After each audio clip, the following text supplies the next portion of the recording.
So here's scene number 3. Still love the way they have Hazel, the baby, telling her story. I really like the dynamic of the horrors, so-called, and what's going on with that. Towards the end of the book, it gets really, really interesting. How Isabel, this girl, horror, or ghost, as she calls herself, tells her that the husband's not dead yet. It's like everyone already expected that he died in the last issue, so that was we're really curious to see what goes on. The interrogation of this prisoner is pretty interesting, because he's trying to find out about Alana,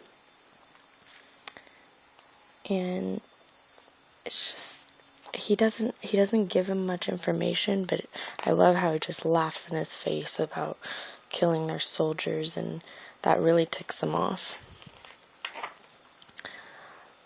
Here is Alana trying to find a way to get Snow to bring her husband back to life, and all the girl wants, Isabel, is to connect through Hazel's soul in order to get off the planet and be saved from being trapped on I think it was planet Cleve.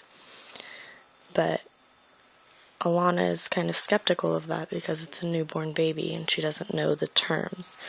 But if she doesn't do it, then she's going to have to take this really long way up the mountain to try to save her husband, and he'll likely be dead by the time he gets there. So Isabel ends up showing them shortcuts anyway. Teaches her how to burp the baby correctly, and she's really winning Alana over. While the Stalk is fighting off these,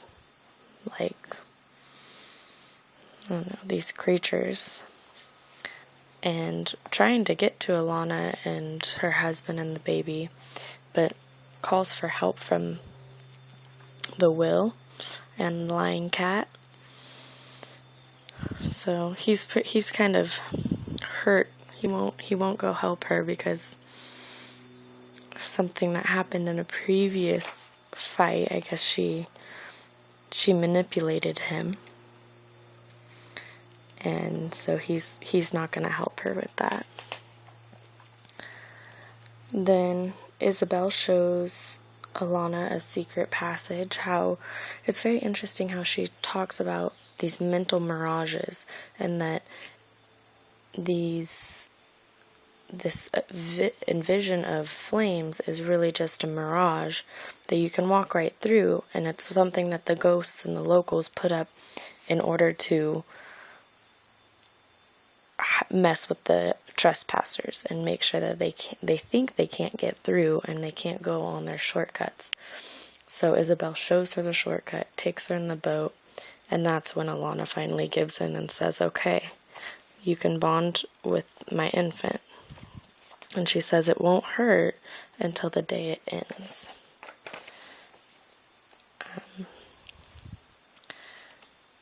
I like that the baby Hazel mentions that rich kids get nannies and the rest of us have babysitters, and Isabel was her first. So that gives you kind of a idea of how the relationship is going to work.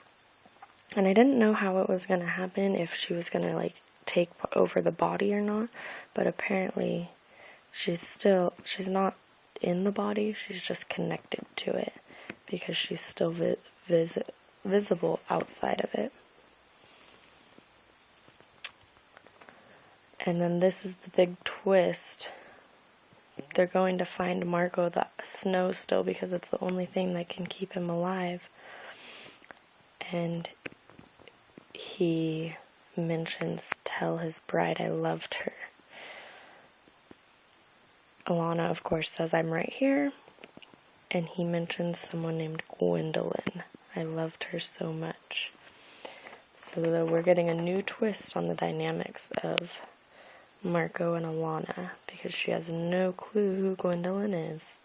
So we'll see how this turns out. I'm really interested for the next one. Come back.